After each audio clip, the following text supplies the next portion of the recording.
অনিক সাহেব সন্তানের বাবা না, তখন কি হবে?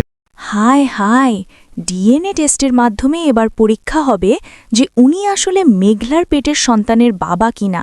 শুধু তাই না, ডিএনএ রিপোর্টের মাধ্যমে মেঘলা সত্যিটা জানতে পারবে নাকি কেউ সেই রিপোর্ট পাল্টে ফেলবে। তো হ্যালো, কেমন আছেন সবাই? আশা করি সকলে ভালো আছেন।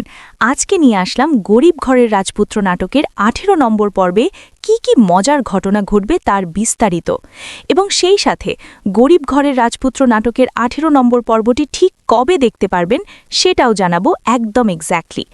আজকের এই ভিডিওতে সব কিছু দেখাবো, তাই বলবো আপনারা যারা এই নাটকটি দেখতে ভালোবাসেন তারা অবশ্যই আমাদের চ্যানেলটি সাবস্ক্রাইব করবেন, কারণ গরিব ঘরের রাজপুত্র নাটকের প্রতিটি পর্বের মজার ঘটনাগুলো সবার আগে আমাদের এই চ্যানেলেই দেখানো হয়। তাই দেরি না করে আমাদের চ্যানেলটি সাবস্ক্রাইব করে ফেলুন। চলুন বেশি কথা না বাড়িয়ে ভিডিওর মূল টপিকে ফিরে যাওয়া যাক। গরিব ঘরের রাজপুত্র নাটকের ১৮ নম্বর পর্বে আপনারা দেখতে পারবেন অনেক কোনোভাবেই স্বীকার করতে চাইছে না যে সে মেঘলার পেটের সন্তানের বাবা, আর এদিকে মেঘলা পুরোপুরি নিশ্চিত যে অনেকই তার সন্তানের আসল বাবা, কারণ মেঘলা কোনোভাবেই অন্য কারো সাথে সম্পর্কে জড়ায়নি। তাই সে যখন পুলিশের কাছে অনিকের নামে অভিযোগ দেয় তখন পুলিশ অনিককে ডেকে নেয় যাতে দ্রুত এই সমস্যার সমাধান করা যায়। কিন্তু কোনোভাবেই মেঘলা কাউকে বোঝাতে পারছিল না, আর অনিকও কোনোভাবেই নিজের পরিচয় দিতে রাজি নয় যে সে সন্তানের বাবা।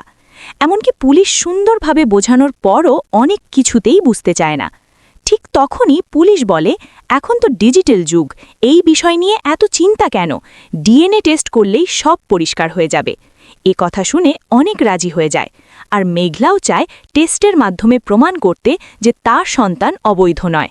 সে প্রমাণ করতে চায় যে সন্তানের বাবা অনিকই, আর অনিকও জানতে চায় সে সত্যিই মেঘলার সন্তানের বাবা কিনা। এদিকে ডিএনএ টেস্টের রিপোর্ট আসবে, কিন্তু আসল রিপোর্ট কি সঠিকভাবে প্রকাশ পাবে নাকি কেউ সেটা বদলে দেবে?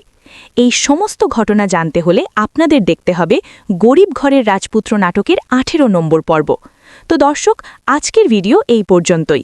ভিডিওটি ভালো লাগলে অবশ্যই একটি লাইক দিন এবং চ্যানেলটি সাবস্ক্রাইব করে নিন। আর নতুন নতুন নাটকের আপডেট পেতে আমাদের চ্যানেলের সাথে যুক্ত হয়ে যান।